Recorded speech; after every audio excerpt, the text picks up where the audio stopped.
ಎಲ್ರಿಗೂ ನಮಸ್ಕಾರ. ಆಸೆ ಧಾರಾವಾಹಿಯ ನಾಳಿನ ಸಂಚಿಕೆಯಲ್ಲಿ ಏನಾಗ್ತಿದೆ ಅಂತ ನೋಡ್ಕೊಂಡು ಬರೋಣ ಬನ್ನಿ. ಮೊದಲಿಗೆ ಮೀನಾ ಸೂರ್ಯ ಇಬ್ಬರು ಕುಸುಮ ಅವ್ರ ಮನೆಗೆ ಬಂದಿರ್ತಾರೆ. ಹಾಗಲ್ಲಿಗೆ ಮಂಜಾನು ಕೂಡ ಬಂದಿರ್ತಾನೆ. ಇನ್ಮೇಲೆ ತಾರಾ ಇಲ್ಲಿಗೆ ಬರಲ್ಲ, ನಾನು ಕೂಡ ಇಲ್ಲಿಗೆ ಬರೋಕ್ಕಾಗುತ್ತೋ ಇಲ್ವೋ ಗೊತ್ತಿಲ್ಲ. ಅದನ್ನೆಲ್ಲ ತಾರಾ ಅಪ್ಪ ಬಂದಮೇಲೆ ಡಿಸೈಡ್ ಮಾಡ್ತಾರೆ ಅಂತ ಮಂಜು ಹೇಳ್ತಿರೋವಾಗ ಸೂರ್ಯ ಮೀನಾ ಅಲ್ಲಿಗೆ ಬರ್ತಾರೆ. ಯಾಕೋ ತಾರಾ ಬರಲ್ಲ ಅಂತ ಹೇಳ್ತಿದೀಯಲ್ಲ ಅಂತ ಮೀನಾ ಕೇಳ್ತಾಳೆ. ಅವಳು ನೋಡಿದ್ರೆ ದೊಡ್ಡ ಶ್ರೀಮಂತರ ಮನೆ ಮಗಳು, ಅವಳಿಗಿಲ್ಲಿ ಯಾವ ವ್ಯವಸ್ಥೆನೂ ಇಲ್ಲ ಅಂದಮೇಲೆ ಅವಳು ನೇನಕ್ಕೆ ಇಲ್ಲಿಗೆ ಕರ್ಕೊಂಡು ಬರಲಿ ಅಂತ ಮಂಜು ಹೇಳ್ತಾನೆ. ನೀವಿಬ್ಬರು ಪ್ರೀತಿ ಮಾಡಬೇಕಾದ್ರೆ ನೀನು ಯಾರು, ಏನು, ನಿನ್ನ ಹತ್ರ ಏನಿದೆ, ನಿನ್ನ ಮನೆ ಹೇಗಿದೆ ಅಂತ ಅವಳು ಗೊತ್ತಿತ್ತಲ್ವಾ? ಗೊತ್ತಿದ್ದೇನೆ ತಾನೇ ತಾರಾ ನಿನ್ನನ್ನು ಮದುವೆ ಆಗಿರೋದು, ಮತ್ತಿನ್ನೇನು ಅಂತಾನೆ ಸೂರ್ಯ. ಅವಳೇನಾಗ ಅಂದ್ಕೊಂಡಿಲ್ಲ ಬಾವ, ಆದರೆ ಅವಳು ಕಷ್ಟಪಡದೇ ಇರೋ ಹಾಗೆ ನಾನು ಕೂಡ ಯೋಚನೆ ಮಾಡಬೇಕಲ್ವಾ ಹಾಗಂತ ಮಂಜು ಹೇಳ್ತಿರೋವಾಗ ಏನು ನೀನು ಯೋಚನೆ ಮಾಡ್ತಿರೋದು, ದಿಢೀರಂತ ಯಾಕೆ ಈ ಥರ ಬದಲಾಗಿದೆಯಾ ಅಂತ ಕೇಳ್ತಾಳೆ. ಆಗ ಸೂರ್ಯ, ಮೀನಾ ಸ್ವಲ್ಪ ಸುಮ್ಮನೆ ಇರು, ಅವನೇನೇ ತಾನೇ ಈ ರೀತಿಯಲ್ಲೇ ಯೋಚನೆ ಮಾಡಿರೋದು, ತಾರಾ ಹಾಗೇನು ಹೇಳಿಲ್ವಲ್ಲ, ಅವಳೇನೇ ಇವ್ನಿಗೆ ಅರ್ಥ ಮಾಡಿಸ್ತಾಳೆ ಬಿಡು ಅಂತಾನೆ ಸೂರ್ಯ. ನಾವು ಬಂದು ವಿಚಾರ ಮಾತಾಡೋಣ. ಲೇ ಮಂಜ, ನಮ್ಮ ಮನೆಯಲ್ಲಿ ಮದುವೆ ನಡೀತಿದೆ, ನೀನು ತಾರಾನು ಬಂದ್ಬಿಡಿ ಅಂತ ಹೇಳ್ತಾರೆ. ಮದುವೆನಾ? ಯಾರಿಗೆ ಬಾವ? ನಿಮ್ಮ ಅಣ್ಣನಿಗೆ ಹುಡುಗಿ ನೋಡಿದ್ರಾ ಅಂತ ಕೇಳ್ತಾನೆ ಮಂಜು. ಲೇ ಅವನಿಗಲ್ಲ ಕಣೋ, ನನಗೆ ಮತ್ತೆ ಮೀನಾಗೆ ಅಂತಾನೆ ಸೂರ್ಯ. ಏನು ನಿಮಗೆ ಮತ್ತೆ ಅಕ್ಕನ್ಗ ಹಾಗಂತ ಮಂಜು ಕೇಳ್ತಿರೋವಾಗ ಹೌದು ಕಣೋ, ನನಗೂ ಇವ್ರಿಗೂ ಶ್ರುತಿಗೂ ರವಿಗೂ ಮದುವೆ ನಡೀತಿದೆ ಅಂತಾಳೆ ಮೀನಾ. ಏನು ಹೇಳ್ತಿದೀಯಕ್ಕ, ನಿಮ್ಗಾಗಲೇ ಮದುವೆ ಆಗಿದೆಯಲ್ಲ ಅಂತಾನೆ ಮಂಜು. ಲೆಕ್ಕಿಗೆ ಪ್ರಾಬ್ಲಮ್ ಆಗಿಬಿಟ್ಟಿದೆ, ಅವರು ಸ್ವಲ್ಪ ದಿನಗಳ ಹಿಂದೆ ಏನೇನು ನಡೀತೋ ಅದನ್ನೆಲ್ಲ ಮರ್ತ್ಬಿಟ್ಟಿದ್ದಾರೆ ಅಂತಾನೆ ಸೂರ್ಯ. ಅಜ್ಜಿಗ ಏನಾಯ್ತು ಅಂತಾನೆ ಮಂಜು. ಅದೆಲ್ಲ ಏನೂ ಇಲ್ಲ, ವಯಸ್ಸಾದ್ಮೇಲೆ ಎಲ್ರಿಗೂ ಬರೋ ಪ್ರಾಬ್ಲಮ್ಮೇ ಅವ್ರಿಗೂ ಬಂದಿದೆ, ನಾವು ಮದುವೆ ಆಗಿರೋದನ್ನೇ ಮರ್ತ್ಬಿಟ್ಟಿದ್ದಾರೆ. ಈಗ ಮೀನಾನ ಯಾರು ಅಂತ ಕೇಳಿದ್ರು, ಮನೆಯಲ್ಲಿ ಏನೇನೋ ಸಮಸ್ಯೆ ಆಯಿತು, ಈಗ ನಮ್ಮಿಬ್ರಿಗೂ ಮದುವೆ ಮಾಡಬೇಕು ಅಂತ ಅಂದ್ಕೊಂಡ್ಬಿಟ್ಟಿದ್ದಾರೆ ಅಂತಾನೆ ಸೂರ್ಯ. ಆಗ ಮಂಜು ನಗ್ತಾನೆ. ಅದಕ್ಕೆ ಲಕ್ಕಿ ಖುಷಿಗೋಸ್ಕರ ಅವ್ರು ಹುಷಾರಾಗಲಿ ಅಂತ ಮದುವೆ ಆಗೋ ಕುತ್ಕೊಂಡಿದ್ದೀವಿ ಅಂತಾನೆ ಸೂರ್ಯ. ಮಂಜು ನಗ್ತಿರೋದನ್ನ ನೋಡಿ ಯಾಕೋ ನಗ್ತಿದ್ಯಾ ಅಂತಾಳೆ ಮೀನಾ.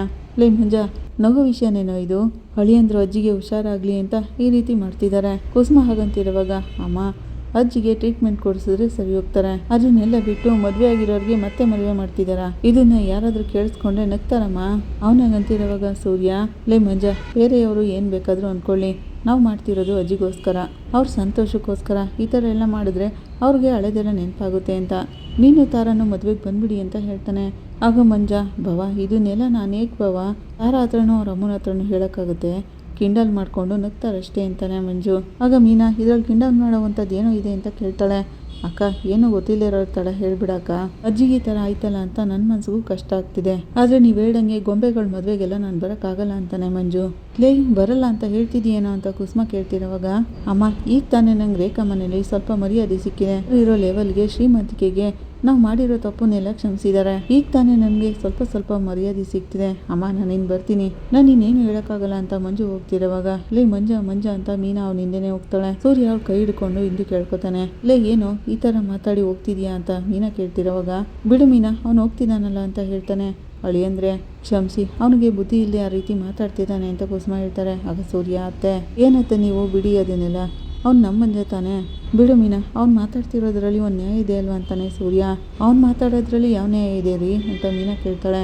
ಮೀನಾ, ಅವ್ನು ಅಂದ್ಕೊಂಡಿರೋ ಹಾಗೆ ನಾವು ಆಗ್ತಿರೋದು ಬೊಂಬೆ ಮದುವೆ ಅಂತ, ನಾವು ಮದುವೆ ಆಗ್ತಿರೋದು ಲಕ್ಕಿಗೋಸ್ಕರ ತಾನೆ ಅಂತಾನೆ ಸೂರ್ಯ. ಆಗ ಕುಸುಮ ಅವರು, ಅಳಿಯಂದ್ರೆ ಆ ಥರ ಎಲ್ಲ ಅನ್ಕೋಬೇಡಿ, ನಿಮ್ಮ ಅಜ್ಜಿ ನಮ್ಮ ಕುಟುಂಬಕ್ಕೆ ಎಷ್ಟೊಂದೆಲ್ಲ ಒಳ್ಳೇದು ಮಾಡಿದ್ದಾರೆ, ಮೀನಾನ ತನ್ನ ಸ್ವಂತ ಮೊಮ್ಮಗಳು ಥರ ನೋಡ್ಕೊತಿದ್ದಾರೆ, ಅವ್ರಿಗೋಸ್ಕರ ನಾವೇನು ಮಾಡಿದ್ರು ಕಡಿಮೆನೆ, ಅದು ಅವನಿಗೆ ಅರ್ಥ ಆಗ್ತಿಲ್ವಲ್ಲ ಅಳಿಯಂದ್ರೆ ಅಂತ ಕೇಳ್ತಾರೆ. ಆಗ ಸೂರ್ಯ, ಅವ್ರ ಮಾವನ ಮನೇಲಿ ಅವನಿಗೊಂದು ಮರ್ಯಾದೆ ಸಿಕ್ಕಿದೆ, ಅವನು ಮರ್ಯಾದೆಯಿಂದ ನಡ್ಕೋಬೇಕು ಅಂತ ಅಂದ್ಕೊಂಡಿದ್ದಾನೆ, ಅವನಿಗೀಗ ಒಂದು ಗೌರವನೂ ಸಿಕ್ಕಿದೆ. ಸಾಧಾರಣ ಮನೇಲಿರೋರು ಒಬ್ಬರು ಶ್ರೀಮಂತರ ಮನೆಗೆ ಮದುವೆ ಆಗೋದಾಗ ಒಂದು ತಾಳ್ಮೆ ಅನ್ನೋದು ಇರಬೇಕು, ಅವನಿಗೆ ಸಿಕ್ಕಿರೋ ಮರ್ಯಾದೆ ಎಲ್ಲೋ ಹೋಗ್ಬಿಡುತ್ತೋ ಅಂತ ಭಯ ಪಟ್ಕೊಂಡಿದ್ದಾನೆ. ಅದನ್ನೆಲ್ಲ ನಾವು ತಪ್ಪು ಅಂತ ಹೇಳೋಕ್ಕಾಗಲ್ವಲ್ಲ, ಅದರಿಂದ ಅವನು ಬದಲಾಗ್ಬಿಟ್ಟಿದ್ದಾನೆ ಅಂತ ನಾವು ಅನ್ಕೋಬಾರ್ದು, ನಮ್ಮನೆ ಮಗ ತಾನೆ ಅವನು, ಸ್ವಲ್ಪ ದಿನ ಹೋದರೆ ಅವನೇ ಸರಿ ಹೋಗ್ತಾನೆ ಅಂತಾನೆ ಸೂರ್ಯ. ಅದೇನೇ ಇರಲಿ ಅಳಿಯಂದ್ರೆ ನಮ್ಮನೆ ಫಂಕ್ಷನ್ಗೆ ಅವ್ನು ಹೇಗೆ ಬರಲ್ಲ ಅಂತ ಹೇಳಿಬಿಟ್ಟ, ನಾನು ಖಂಡಿತ ಅವರನ್ನು ಕರ್ಕೊಂಡು ಬರ್ತೀನಿ, ಅವ್ನು ಬಂದೇ ಬರ್ತಾನೆ ಅಂತ ಕುಸುಮ ಹೇಳ್ತಾರೆ. ಪರವಾಗಿಲ್ಲ ಅತ್ತೆ, ನಾವು ಈ ಮದುವೆ ಮಾಡ್ಕೋತಿರೋದು ಲಕ್ಕಿಗೋಸ್ಕರ, ಈಗ ಮಂಜು ಸಂತೋಷವಾಗಿದ್ದಾನಲ್ಲ ಅಷ್ಟು ಸಾಕು ಅಂತಾನೆ ಸೂರ್ಯ. ಈ ಕಡೆ ಮನೋಜ್ ಶೋರೂಮ್ನಲ್ಲಿ ಸೀನು ಬ್ರೋ ಅಂತ ಜೋರಾಗಿ ಕೂಗ್ತಾನೆ. ಬ್ರೋ ಅಂದ್ಕೊಂಡು ಸೀನು ಬರ್ತಾರೆ. ಹೋದ ತಿಂಗಳಿಗಿಂತ ಈ ತಿಂಗಳು ಸೇಲ್ಸ್ ತುಂಬಾ ಕಮ್ಮಿಯಾಗಿದೆ, ನೀವೆಲ್ಲರೂ ಏನು ಮಾಡ್ತಿದ್ದೀರಾ ಅಂತ ಕೇಳ್ತಾನೆ. ನಾವೇನು ಮಾಡೋಕ್ಕಾಗುತ್ತೆ ಅದಕ್ಕೆ ಅಂತ ಸೀನು ಕೇಳ್ತಿರೋವಾಗ ಶೋರೂಮ್ಗೆ ಬಂದಿರೋರ ಜೊತೆ ಮಾತಾಡಿ ಸೇಲ್ಸ್ನ ಸರಿಯಾಗಿ ಮಾಡಬೇಕಲ್ವಾ ಅಂತ ಕೇಳ್ತಾನೆ ಮನೋಜ. ಅದಕ್ಕೆಲ್ಲ ಮೊದಲು ಶೋರೂಮ್ಗೆ ಕಸ್ಟಮರ್ ಬರಬೇಕಲ್ವಾ. ಸೀನು ಆಗಂತಿರೋವಾಗ ಬಾಸ್, ಕಸ್ಟಮರ್ ಬಂದ್ರೇನೋ ಮಾತಾಡಿ ಎಲ್ಲನೂ ಸೇಲ್ ಮಾಡ್ಬೋದು, ಆದರೆ ಕಸ್ಟಮರೇ ಬರ್ತಿಲ್ವಲ್ಲ ಅಂತ ಛಾಯ ಹೇಳ್ತಾಳೆ. ಆಫರ್ನೂ ಕೊಟ್ಟಾಯ್ತು, ಮತ್ತಿನ್ನೇನು ಕಸ್ಟಮರ್ ಬರ್ತಿಲ್ಲ ಅಂತ ಮನೋಜ್ ಹೇಳ್ತಾನೆ. ಆಫರ್ ಎಲ್ರಿಗೂ ರೀಚ್ ಆಗಬೇಕಲ್ವ ಬಾಸ್, ಮಾರ್ಕೆಟಿಂಗ್ ಮಾಡಬೇಕು, ಅಡ್ವರ್ಟೈಸ್ಮೆಂಟ್ ಕೊಡಬೇಕು ಅಂತಾಳೆ ಛಾಯಾ. ಮತ್ತು ಅದನ್ನೆಲ್ಲ ಮಾಡಬೇಕಲ್ವ ಅಂತ ಮನೋಜ್ ಕೇಳ್ತಿರೋವಾಗ ಅದಕ್ಕೆಲ್ಲ ಖರ್ಚಾಗುತ್ತಲ್ವ ಬಾಸ್ ಅಂತ ಛಾಯಾ ಹೇಳ್ತಿರೋವಾಗ ಐಟಮ್ಸ್ನ ತಗೊಳಕ್ಕೆ ದುಡ್ಡು ಬೇಡವಾ ಬಾಸ್ ಅಂತ ಸೀನು ಕೇಳ್ತಾರೆ. ಅದಕ್ಕೆಲ್ಲ ಈಗ ಎಲ್ಲಿದೆ ನನ್ನ ಹತ್ರ ದುಡ್ಡು ಅಂತ ಮನೋಜ್ ಹೇಳ್ತಿರೋವಾಗ ನೀವೇ ತಾನೇ ಈಗ ದೊಡ್ಡ ಶ್ರೀಮಂತ ಮನೆ ಮಗಳನ್ನ ಮದುವೆ ಆಗಿರೋದು ಅಂತ ಕೇಳ್ತಾನೆ ಸೀನು. ಅಲ್ಲಿ ಕೇಳಿದ್ರೆ ದುಡ್ಡೇನು ಬರಲ್ವಾ ಅಂತ ಹೇಳ್ತಿರೋವಾಗ ಅರೆ ಏನು ಬ್ರೋ ನೀವು ಡಿವೋರ್ಸ್ ಸಿಕ್ತೆ ಅಲ್ಲಿಂದ ನಾನು 1 ರೂಪಾಯಿನೂ ತಗೊಳಕ್ಕಾಗಲ್ಲ ಅಂತಾನೆ ಮನೋಜ್. ನನಗೇನೆ ಏನು ಮಾಡಬೇಕು ಅಂತಾನೆ ಗೊತ್ತಾಗ್ತಿಲ್ಲ ಅಂತಿರೋವಾಗಲೇ ರೋಹಿಣಿ ಅಲ್ಲಿಗೆ ಬರ್ತಾಳೆ. ಬಾ ರೋಹಿಣಿ ಅಂತಾನೆ ಮನೋಜ್. ರೋಹಿಣಿ ಛಾಯಾ ಮತ್ತೆ ಸೀನುನ ನೋಡ್ತಿರೋವಾಗ ನಮ್ಮಿಬ್ರನ್ನೇನೋ ಹಾಗೆ ನೋಡ್ತಿದ್ದೀರಾ ಅಂತ ಕೇಳ್ತಾನೆ ಸೀನು. ನಿಮ್ಮಿಬ್ರನ್ನ ಇಲ್ಲಿಂದ ಹೋಗಿ ಅಂತ ಹೇಳೋಕೆ ಆ ರೀತಿ ನೋಡ್ತಿದ್ದಾರೆ ಅಂತಾಳೆ ಛಾಯಾ. ನೀವು ಮಾತಾಡ್ಕೊಳ್ಳಿ ಅಂತ ಸೀನು ಮತ್ತೆ ಛಾಯಾ ಹೇಳೋಗ್ತಾರೆ. ಏನು ಮಾತಾಡಬೇಕು ರೋಹಿಣಿ ಅಂತ ಮನೋಜ್ ಕೇಳ್ತಾನೆ. ಇವತ್ತು ಸಾಯಂಕಾಲ ಕ್ರಿಶ್ ಕರ್ಕೊಂಡು ಹೊರಗಡೆ ಹೋಗೋಣ ಅಂತ ಕೇಳ್ತಾಳೆ. ಹೊರಗಡೆ ಹೋಗೋದಾ ಅಂತ ಮನೋಜ್ ಕೇಳ್ತಾನೆ. ಹೌದು, ಬೇಕು ಅಂದರೆ ಇವರಿಬ್ರು ಸ್ಟಾಫ್ಸ್ ಇದ್ದಾರಲ್ಲ ಅವ್ರನ್ನು ಕರ್ಕೊಂಡು ಬನ್ನಿ ಅಂತಾಳೆ. ನೀವು ಅವ್ರ ಜೊತೆ ಬಂದರೆ ಅವನು ಖುಷಿಯಾಗಿರ್ತಾನೆ. ಛಾಯಾ ಮತ್ತು ಸೀನು ಅವ್ರು ಬಂದರೆ ಅವ್ನಿಗೊಂಚೂರು ಎಂಟರ್ಟೈನ್ಮೆಂಟ್ ಆದ್ರೂ ಸಿಗುತ್ತೆ ಅಂತಾಳೆ. ನೋಡ್ತೀಯ ಛಾಯಾ, ಕೊನೆಗೂ ಕಾಮಿಡಿಯನ್ನು ಹೀರೋ ಆಗ್ಬಿಟ್ಟ, ನಮ್ಮಿಬ್ರನ್ನ ಕಾಮಿಡಿಯನ್ ಮಾಡಿಬಿಟ್ರಲ್ಲ ಹಾಗಂತ ಸೀನು ಹೇಳ್ತಿರೋವಾಗ ಈಗೇನಕ್ಕೆ ನೀವಿಬ್ರು ಈ ಥರ ಸುಮ್ಮನೆ ನಿಂತಿದ್ದೀರಾ, ಹೋಗಿ ಕಸ್ಟಮರ್ನ ನೋಡ್ಕೊಳ್ಳಿ ಅಂತಾನೆ ಮನೋಜ. ನೋಡು ರೋಹಿಣಿ, ನನಗೆ ಹೊರಗಡೆ ಎಲ್ಲ ಬರೋಕ್ಕಾಗಲ್ಲ, ನನಗೆ ತುಂಬಾ ಕೆಲಸ ಇದೆ ಅಂತ ಹೇಳ್ತಾನೆ. ಇಲ್ಲ ಮನೋಜ್, ನೀವು ಬರಲೇಬೇಕು, ಆಗ್ಲೇ ಕ್ರಿಶ್ಗೆ ಖುಷಿಯಾಗೋದು, ನಿಮ್ಮ ಜೊತೆ ಟೈಮ್ ಸ್ಪೆಂಡ್ ಮಾಡಿದಾಗೂ ಆಗುತ್ತೆ ಅಂತಾಳೆ ರೋಹಿಣಿ. ನಾನು ಹೇಳೋದನ್ನ ಕೇಳು ರೋಹಿಣಿ, ನನ್ನಿಂದ ಬರೋಕ್ಕಾಗಲ್ಲ ಅಂತಾನೆ ಮನೋಜ. ಏನಕ್ಕೆ ಬರೋಕ್ಕಾಗಲ್ಲ ಅಂತ ಹೇಳ್ತಿದ್ದೀರಾ, ಅದೇನು ರೀಸನ್ ಅಂತ ಮೊದಲು ಹೇಳಿ ಅಂತಾಳೆ. ನಾವು ಅವತ್ತು ಐಸ್ ಕ್ರೀಮ್ ಪಾರ್ಲರ್ನಲ್ಲಿ ಮೀಟ್ ಮಾಡೋದು ಅಲ್ವಾ, ಅದನ್ನು ಸೂರ್ಯ ನೋಡಿದ್ದಾನೆ, ವಿಡಿಯೋ ಮಾಡಿ ನಮ್ಮಮ್ಮ ಕಳಿಸಿದ್ದ ಅಂತ ಹೇಳ್ತಾನೆ. ಆ ಸೂರ್ಯನ್ಗೆ ಏನಕ್ಕೆ ಬೇಕು ಈ ಥರ ಅವಶ್ಯಕತೆ ಇಲ್ಲದಿರೋ ಕೆಲಸ, ಅವ್ನ ಕೆಲಸನ ಅವನು ನೆಟ್ಟಿಗೆ ಮಾಡ್ಕೊಂಡು ಹೋಗೋಕ್ಕಾಗಲ್ವ ಅಂತಾಳೆ ರೋಹಿಣಿ. ಅವನಿಗೆ ಬೇರೆಯವ್ರು ಏನು ಮಾಡ್ತಾರೆ ಅಂತ ನೋಡೋದೇ ಕೆಲಸ, ಅದಕ್ಕೆ ಅವನು ವಿಡಿಯೋ ಮಾಡಿ ಕಳಿಸಿದ್ದಾನೆ. ಅದನ್ನೆಲ್ಲ ಅಮ್ಮ ನೋಡ್ಬಿಟ್ಟು ನನ್ನ ಮೇಲೆ ಜಗಳಕ್ಕೆ ಬಂದ್ರು ಗೊತ್ತಾ ನಿನಗೆ, ನೀನು ಇನ್ನೂ ರೋಹಿಣಿ ಜೊತೆ ಸುತ್ತುತ್ತಿದೀಯಾ ಅಂತ ಬಾಯಿಗೆ ಬಂದಂಗೆಲ್ಲ ಬೈದ್ರು ಅಂತಾನೆ. ನನ್ನ ಸಂಬಳವಷ್ಟರಲ್ಲಿ ನನಗೆ ಸಾಕಾಗೋಯ್ತು ಗೊತ್ತಾ ನಿನಗೆ ಅಂತಾನೆ ಮನೋಜ. ಹಾಗಾದ್ರೆ ನೀವು ನನ್ನ ಬಗ್ಗೆ ಯೋಚನೆ ಮಾಡ್ತಿಲ್ಲ ಅಲ್ವಾ, ಅದೇಗ್ ಮನೋಜ್ ನೀವು ನನ್ನನ್ನು ಅಷ್ಟು ಬೇಗ ದೂರ ತಳ್ಬಿಟ್ರಿ, ನೀವೇನೆ ನೀನು ಇಷ್ಟ ಇಲ್ಲ ನನಗೆ ನಿನ್ನ ಜೊತೆ ಬಾಳಲ್ಲ ಅಂತ ಹೇಳಿದ್ರು ನಾನು ಅಷ್ಟೊಂದು ಚಿಂತೆ ಮಾಡ್ತಿರ್ಲಿಲ್ಲ, ಆದರೆ ನೀವು ನಿಮ್ಮಮ್ಮ ಹೇಳಿದ್ರು ಅಂತ ನನ್ನನ್ನೇ ಅವಾಯ್ಡ್ ಮಾಡ್ತಿದ್ದೀರಲ್ಲ, ಅದೇನೇ ಮನೋಜ್ ನನಗೆ ತುಂಬಾ ಕಷ್ಟ ಆಗ್ತಿರೋದು ಅಂತಾಳೆ. ನೀನು ನನ್ನ ಸ್ಥಿತಿನ ಅರ್ಥ ಮಾಡ್ಕೋ ರೋಹಿಣಿ ಅಂತ ಮನೋಜ್ ಹೇಳ್ತಾನೆ. ನಾನೆಲ್ಲನೂ ಅರ್ಥ ಮಾಡ್ಕೊಂಡಿದ್ದೀನಿ ಮನೋಜ್, ಅದಕ್ಕೆ ಇಷ್ಟೊಂದೆಲ್ಲ ಕಷ್ಟಪಡ್ತಿರೋದು ಅಂತಾಳೆ ರೋಹಿಣಿ. ಸರಿ, ನಾನು ಹೇಗೆ ನಿಮ್ಮನ್ನು ಅರ್ಥ ಮಾಡ್ಕೊಂಡಿದ್ದೇನೋ ಅದೇ ರೀತಿ ನೀವು ಕೂಡ ನನ್ನನ್ನು ಅರ್ಥ ಮಾಡ್ಕೊಳ್ಳಿ. ಕ್ರಿಶ್ ಈಗ ಸ್ವಲ್ಪ ಬದಲಾಗ್ತಿದ್ದಾನೆ. ಮೊದಲೆಲ್ಲ ನಿಮ್ಮ ಕಂಡ್ರೆ ತುಂಬಾ ಕೋಪ ಇತ್ತು ಅವನಿಗೆ, ಅದೆಲ್ಲ ಈಗ ಕಮ್ಮಿ ಆಗಿದೆ. ಅದಕ್ಕೆ ಕಾರಣ ಏನು ಗೊತ್ತಾ, ನೀವು ಅವನ ಜೊತೆಲಿರೋದು. ನೀವು ಅವನ ಜೊತೆ ಇದ್ರೆ ಸಾಕು, ತುಂಬಾ ಚೇಂಜಸ್ ಆಗುತ್ತೆ. ಇನ್ನು ಸ್ವಲ್ಪ ದಿನ ನೀವು ಅವನ ಜೊತೆ ಇರಬೇಕು ಪ್ಲೀಸ್ ಮನೋಜ್, ಕ್ರಿಸ್ಗೋಸ್ಕರ ನೀವು ಅವನ ಜೊತೆ ಇರಿ ಅಂತ ಹೇಳ್ತಿರೋವಾಗ ಅದೆಲ್ಲ ಆಗಲ್ಲ ರೋಹಿಣಿ. ನಾನು ಏನಾದರೂ ನಿಮ್ಮ ಮನೆಗೆ ಬಂದರೆ ಹೊರಗಡೆಯವ್ರು ಯಾರಾದರೂ ನೋಡ್ತಾರೆ, ಅವತ್ತೇನೋ ಸೂರ್ಯ ನೋಡ್ದ, ಮತ್ತಿನ್ನು ಯಾರಾದರೂ ನೋಡಿಬಿಟ್ರೆ ನನಗೇನೆ ಅವಶ್ಯಕತೆ ಇಲ್ಲದೆ ಇರೋ ಪ್ರಾಬ್ಲಮ್ ಎಲ್ಲ ಬರೋದು, ಅದಕ್ಕೆ ಹೇಳ್ತಿದ್ದೀನಿ ಅಂತಾನೆ ಮನೋಜ್. ಸರಿ, ಯಾವಾಗ ಮನೆಗೆ ಬರ್ತೀರಾ ಅಂತಾಳೆ ರೋಹಿಣಿ. ನಾನು ಬರ್ತೀನಿ, ಆದರೆ ನೀನು ಹೇಳಿ ಅಂತ ಈಗ ತಕ್ಷಣ ಬರೋಕ್ಕಾಗಲ್ಲ ಅಂತಾನೆ ಮನೋಜ. ಹಾಗಾದರೆ ನೀವು ಬರೋವಾಗ ಫೋನ್ ಮಾಡಿ ಬನ್ನಿ, ನಾನು ಕ್ರಿಶ್ ನಿಮಗೋಸ್ಕರ ವೆಯ್ಟ್ ಮಾಡ್ತಿರ್ತೀವಿ ಅಂತಾಳೆ ರೋಹಿಣಿ. ನಾನೇನು ಬರ್ತೀನಿ ಅಂತ ರೋಹಿಣಿ ಹೇಳೋಗ್ತಿರೋವಾಗ ಶೋರೂಮ್ಗೆ ಅವಳು ಚೆಕಪ್ ಮಾಡಿರೋ ಡಾಕ್ಟ್ರು ಬಂದಿರ್ತಾರೆ. ಅಯ್ಯಯ್ಯೋ, ನಾನು ಚೆಕಪ್ ಮಾಡಿರೋ ಡಾಕ್ಟ್ರು ಬರ್ತಿದ್ದಾರಲ್ಲ, ಮನೋಜ್ ಮುಂದೆ ಎಲ್ಲ ವಿಷಯನೂ ಹೇಳ್ಬಿಟ್ರೆ ಆಮೇಲೆ ದೊಡ್ಡ ಪ್ರಾಬ್ಲಮ್ ಆಗುತ್ತೆ ಅಂತ ಅವ್ರನ್ನ ನೋಡಿದ್ರು ನೋಡದೇ ಇರೋ ಹಾಗೆ ಫ್ರಿಜ್ ಓಪನ್ ಮಾಡಿಕೊಂಡು ನಿಂತಿರ್ತಾಳೆ. ಆಗ ಡಾಕ್ಟರ್ ಬಂದು ಹಾಯ್ ರೋಹಿಣಿ ಅಂತ ಕರೀತಾರೆ. ನೀವೇ ನಿಲ್ಲಿ ಅಂತಿರೋವಾಗ ಇದು ನನ್ನ ಹಸ್ಬೆಂಡ್ ಶಾಪ್ ಅಂತಾಳೆ. ಓ ಹೌದಾ, ವೆರಿ ಗುಡ್, ನಾನೊಂದು ಇಂಜೆಕ್ಷನ್ ಸ್ಟವ್ ತೊಗೋಬೇಕಿತ್ತು ಅದಕ್ಕೆ ಬಂದೆ ಅಂತಾರೆ ಡಾಕ್ಟರ್. ಮನೋಜ್, ಇವರು ನನಗೆ ಬೇಕಾಗಿರೋರು, ಇವ್ರಿಗೊಂದು ಇಂಜೆಕ್ಷನ್ ಸ್ಟವ್ ಬೇಕಂತೆ, ಚೆನ್ನಾಗಿರೋ ಬ್ರ್ಯಾಂಡ್ನ ಕೊಡಿ ಅಂತ ಹೇಳ್ತಾಳೆ. ಓಕೆ ಅಂತಾನೆ ಮನೋಜ್. ಥ್ಯಾಂಕ್ಸ್ ರೋಹಿಣಿ ಅಂತ ಡಾಕ್ಟರ್ ಹೇಳ್ತಿರೋವಾಗ ಪರವಾಗಿಲ್ಲ ಮೇಡಮ್, ನಾನು ಇನ್ನು ಬರ್ತೀನಿ ಅಂತ ರೋಹಿಣಿ ಹೋಗ್ತಿರೋವಾಗ ರೋಹಿಣಿ ಅಂತ ಕರೀತಾರೆ ಡಾಕ್ಟರ್. ನೆಕ್ಸ್ಟ್ ಚೆಕಪ್ ಯಾವಾಗ ಅಂತ ಕೇಳ್ತಾರೆ. ಅದು ಬಂದು ಮೇಡಮ್ ನಾನು ಕರೆಕ್ಟಾಗಿ ನೋಟ್ ಮಾಡ್ಕೊಂಡಿಲ್ಲ, ನಾನು ಡೈರಿಲಿ ಚೆಕ್ ಮಾಡಿ ನೋಡ್ಬಿಟ್ಟು ಆಮೇಲೆ ಬರ್ತೀನಿ ಅಂತಾಳೆ. ಮಿಸ್ ಮಾಡಬೇಡ ರೋಹಿಣಿ, ನೀನು ಹೊಟ್ಟೆಲಿರೋ ಬೇಬಿ ಹಾರ್ಟ್ ಬೀಟು ಎಲ್ಲನೂ ಚೆಕ್ ಮಾಡೋ ಟೈಮ್ ಇದು, ಲೇಟ್ ಮಾಡಬೇಡ, ಕರೆಕ್ಟ್ ಟೈಮ್ಗೆ ಚೆಕಪ್ಗೆ ಬಂದುಬಿಡು. ಮೆಡಿಸಿನ್ಸ್ನೆಲ್ಲ ಸರಿಯಾಗಿ ತಗೋತಿದ್ದೀರಾ ಅಲ್ವಾ ಅಂತ ಕೇಳ್ತಾರೆ. ಹ್ಞೂ ಅಂತಾಳೆ ರೋಹಿಣಿ. ಆಗಲ್ಲಿಗೆ ಸೀನು ಬ್ರೋ ಅಂದ್ಕೊಂಡು ಬರ್ತಾರೆ. ಇಲ್ಲಿ ಬನ್ನಿ ಬ್ರೋ ಅಂತ ಮನೋಜ್ ಕರಿತಿರೋವಾಗ ಮೇಡಮ್ ನಮಗೆ ಗೊತ್ತಿರೋರು, ಅವ್ರಿಗೆ ಒಂದು ಇಂಜೆಕ್ಷನ್ ಸ್ಟವ್ ಬೇಕಂತೆ, ನಮ್ಮ ಹತ್ರ ಇರೋ ಪ್ರಾಡಕ್ಟ್ನೆಲ್ಲ ತೋರಿಸಿ ಅಂತ ಹೇಳ್ತಾನೆ. ಓಕೆ ಬ್ರೋ ಬನ್ನಿ ಮೇಡಮ್ ಅಂತ ಸೀನು ಕರೀತಾರೆ. ಓಕೆ ರೋಹಿಣಿ, ಚೆಕಪ್ಗೆ ಬಂದಾಗ ಮೀಟ್ ಆಗೋಣ ಹಾಗಂತ ಡಾಕ್ಟರ್ ಹೇಳ್ತಾರೆ. ರೋಹಿಣಿ, ನಮ್ಗೆ ಈ ಮಗು ಬೇಡ, ಅಬಾರ್ಷನ್ ಮಾಡಿಸ್ಬಿಡು ಅಂತ ನಾನು ಹೇಳ್ದೆ ಅಲ್ವಾ ಅಂತ ಮನೋಜ್ ಕೇಳ್ತಾನೆ. ನನಗೆ ಸ್ವಲ್ಪ ಟೈಮ್ ಬೇಕು ಅಂತ ಹೇಳ್ತಿದ್ದೀನಲ್ವಾ ಮನೋಜ್ ಅಂತ ರೋಹಿಣಿ ಹೇಳ್ತಾಳೆ. ಈ ಥರದ್ದೆಲ್ಲನೂ ಕರೆಕ್ಟ್ ಟೈಮ್ಗೆ ಮಾಡಬೇಕು ರೋಹಿಣಿ, ಲೇಟ್ ಆದರೆ ತುಂಬಾ ಕಷ್ಟ ಆಗುತ್ತೆ ಅಂತಾನೆ ಮನೋಜ್. ಬೇಕು ಅಂದರೆ ನಾನೇ ನಿನ್ನನ್ನು ಹಾಸ್ಪಿಟ್ಲಿಗೆ ಕರ್ಕೊಂಡು ಹೋಗ್ತೀನಿ, ಏನು ಹೇಳ್ತೀಯಾ ಅಂತ ಕೇಳ್ತಾನೆ. ರೋಹಿಣಿ ಮನೋಜನ್ನೇ ನೋಡ್ತಿರುವಾಗ ಯಾಕಾಗಿ ನೋಡ್ತಿದ್ದೀಯಾ ಅಂತ ಕೇಳ್ತಾನೆ ಮನೋಜ. ಕ್ರಿಶ್ ಜೊತೆ ಹೊರಗಡೆ ಹೋಗೋಣ ಬನ್ನಿ ಅಂದರೆ ಆಗಲ್ಲ ಅಂತ ಹೇಳ್ತಿದ್ದೀರಾ, ಆದರೆ ಅಬಾರ್ಷನ್ ಮಾಡ್ಸೋಕೆ ಮಾತ್ರ ತಕ್ಷಣ ಬರ್ತೀನಿ ಅಂತ ಹೇಳ್ತಿದ್ದೀರಾ, ಈ ಮಗುನ ಅಬಾರ್ಷನ್ ಮಾಡ್ಸೋಕ್ಕೆ ನಿಮ್ಗೆ ಅಷ್ಟೊಂದು ಅರ್ಜೆಂಟ್ ಅಲ್ವಾ? ರೋಹಿಣಿ ಆಗಂತಿರೋವಾಗ ನಾನು ಹೇಳೋದ್ರಲ್ಲಿ ಒಂದು ಅರ್ಥ ಇದೆ, ಅರ್ಥ ಮಾಡ್ಕೊ ರೋಹಿಣಿ ಅಂತಾನೆ ಮನೋಜ. ನನ್ನ ಜೀವನಕ್ಕೆ ಒಂದು ಅರ್ಥ ಇಲ್ಲದೆ ರೋಗ ಆಗ್ಬಿಟ್ಟಿದೆ, ಇನ್ನು ನೀವು ಹೇಳೋದನ್ನ ಹೇಗೆ ಅರ್ಥ ಮಾಡ್ಕೊಳಕ್ ಸಾಧ್ಯ ಅಂತಾಳೆ ರೋಹಿಣಿ. ನೀವೇನು ನನ್ನ ಜೊತೆ ಬರೋ ಅವಶ್ಯಕತೆ ಇಲ್ಲ, ಯಾವಾಗ ಏನು ಮಾಡಬೇಕು ಅಂತ ನನಗೆ ಚೆನ್ನಾಗಿ ಗೊತ್ತು ಅಂದ್ಕೊಂಡು ಹೋಗ್ತಾಳೆ. ಇವರು ಅಬಾರ್ಷನ್ ಮಾಡಿಸ್ಕೊ ಅನ್ನೋ ಫೋಕಸ್ನಲ್ಲೇ ಇದ್ದಾರೆ, ಇನ್ನು ನನ್ನ ಮಾತನ್ನ ಇವರೆಲ್ಲಿ ಕೇಳ್ತಾರೆ ಹಾಗನ್ಕೊಂಡು ರೋಹಿಣಿ ಹೋಗ್ತಿರೋವಾಗ್ಲೇ ತಲೆ ತಿರುಗಿ ಬಂದು ಕೆಳಗೆ ಬೀಳ್ತಾ ಇರ್ತಾಳೆ. ಪೂಜಾ ಆಟೋದಲ್ಲಿ ಅದೇ ದಾರಿಲಿ ಹೋಗ್ತಿರೋವಾಗ ರೋಹಿಣಿನ ನೋಡಿ ರೋಹಿಣಿ ಅನ್ಕೊಂಡು ಓಡ್ ಬರ್ತಾಳೆ. ರೋಹಿಣಿ ರೋಹಿಣಿ ಎದ್ದೇಳು, ಎಚ್ಚರ ಮಾಡ್ಕೊ, ಯಾರಾದ್ರೂ ಬನ್ನಿ ಅಂತ ಕರೀತಾಳೆ. ಆಗ ಒಂದಿಬ್ರು ಲೇಡೀಸ್ ಓಡ್ ಬರ್ತಾರೆ. ತನ್ನ ಹತ್ರ ಇದ್ದು ವಾಟರ್ ಬಾಟ್ಲನ್ನ ತಗೊಂಡು ಏನೇ ಆಯ್ತು ಅಂತ ಅವಳ ಮುಖದ ಮೇಲೆ ನೀರ್ ಹಾಕ್ತಾಳೆ. ನೀನ್ ಗೊತ್ತಿರೋರೇನಮ್ಮ ಅಂತ ಅವ್ರಿಬ್ರು ಕೇಳ್ತಾರೆ. ಹೌದಮ್ಮ ಅಂತ ಪೂಜಾ ಹೇಳ್ತಾಳೆ. ರೋಹಿಣಿ ಏನೇ ಆಯ್ತು ಅಂತ ಕೇಳ್ತಾಳೆ ಪೂಜಾ. ಆಗ ರೋಹಿಣಿಗೆ ಎಚ್ಚರಾಗಿ ಎದ್ದೇಳ್ತಾಳೆ. ಪೂಜಾ ನೀನೇನು ಇಲ್ಲಿ ಅಂತ ಕೇಳ್ತಾಳೆ. ತಗೋ ಮೊದಲು ನೀರು ಕುಡಿ ಅಂತ ನೀರು ಕುಡಿಸ್ತಾಳೆ. ಯಾಕೆ, ಏನೇ ಆಯ್ತು, ದಿಢೀರಂತ ತಲೆ ತಿರುಗಿ ಬಿದ್ಬಿಟ್ಟಿಯಲ್ಲ, ಇಂಥ ಸಮಯದಲ್ಲಿ ಸ್ವಲ್ಪ ಕೇರ್ಫುಲ್ ಆಗಿರ್ಬಾರ್ದಾ ಅಂತ ಕೇಳ್ತಾಳೆ. ಏನೇ ಆಯ್ತು ಮೊದ್ಲು ಅದನ್ನ ಹೇಳಿ ಅಂತಾಳೆ ಪೂಜಾ. ಆಗ ರೋಹಿಣಿ ಅಳಕ್ ಶುರು ಮಾಡ್ತಾಳೆ. ಯಾಕೆ ಹೇಳ್ತಿದ್ಯಾ ಅಂತ ಕೇಳ್ತಾಳೆ. ಸರಿ ಬಾ ಮನೆಗೆ ಹೋಗಿ ಮಾತಾಡೋಣ ಅಂತ ಅವಳನ್ನ ಆಟೋದಲ್ಲಿ ಕೂರಿಸ್ಕೊಂಡು ಕರ್ಕೊಂಡು ಬರ್ತಾಳೆ. ರೋಹಿಣಿನ ಮನೆಗೆ ಕರ್ಕೊಂಡು ಬರ್ತಾಳೆ ಪೂಜಾ. ಯಾಕೆ ರೋಹಿಣಿ, ಇಂಥ ಟೈಮಲ್ಲಿ ಸ್ವಲ್ಪ ಸೇಫ್ ಆಗಿರ್ಬಾರ್ದಾ?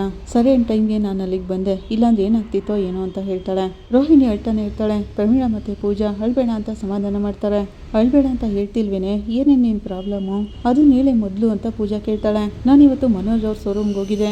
ಅವ್ರು ನನ್ನನ್ನು ನೋಡಿದ ತಕ್ಷಣ ಹೇಗಿದೆಯಾ ಅಂತಾನೂ ಕೇಳಲಿಲ್ಲ. ನೋಡಿದ ತಕ್ಷಣ ಅಬಾರ್ಷನ್ ಮಾಡಿಸ್ತೀಯ ಅಂತ ಕೇಳಿದ್ರು.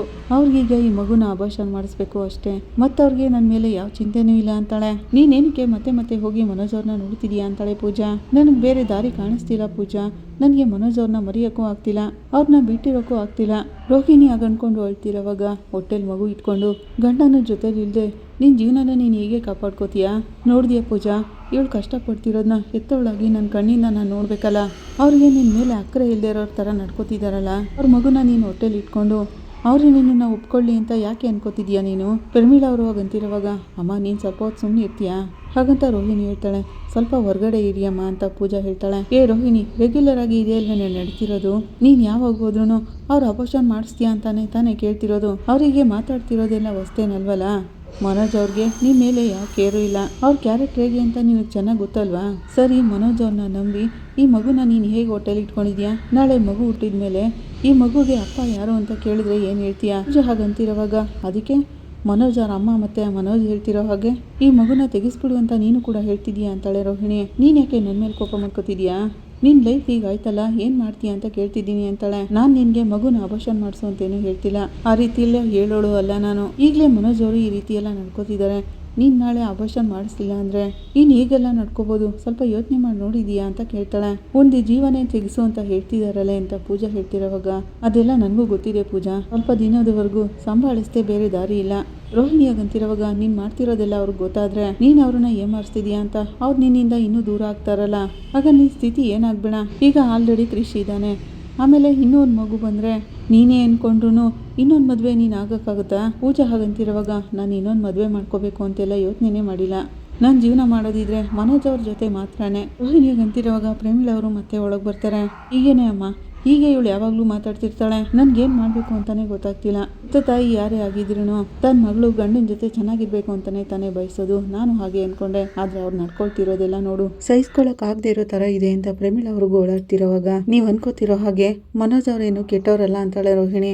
ಅಲ್ವೇ, ನೀನೇನೋ ಕೆಟ್ಟವರಲ್ಲ ಅಂತ ಹೇಳ್ತಿದ್ಯಾ, ಆದ್ರೆ ಅವರು ಅವ್ರ ಮಗುನೇ ನೀನ್ ಹೊಟ್ಟೆಲಿರೋದು ಅಂತ ಗೊತ್ತಿದ್ದನು ಅಬಾರ್ಷನ್ ಮಾಡಿಸ್ಕೊ ಅಂತ ಹೇಳ್ತಿದಾರಲ್ಲ. ಈ ತರ ಇರೋರು ಹೇಗೆ ಒಳ್ಳೆಯವ್ರ ತರ ಕಾಣಿಸ್ತಾರೆ ನಿನ್ಗೆ? ಪೂಜಾ ಹಾಗೆ ಹೇಳ್ತಿರೋವಾಗ ಅದು ಮನೋಜ್ ಅವ್ರು ಹೇಳ್ತಿರೋ ಮಾತಲ್ಲ, ಆ ಮಾತು ಎಲ್ಲಿಂದ ಬರ್ತಿದೆ ಅಂತ ನನಗೆ ಚೆನ್ನಾಗಿ ಗೊತ್ತು ಅಂತಾಳೆ ರೋಹಿಣಿ.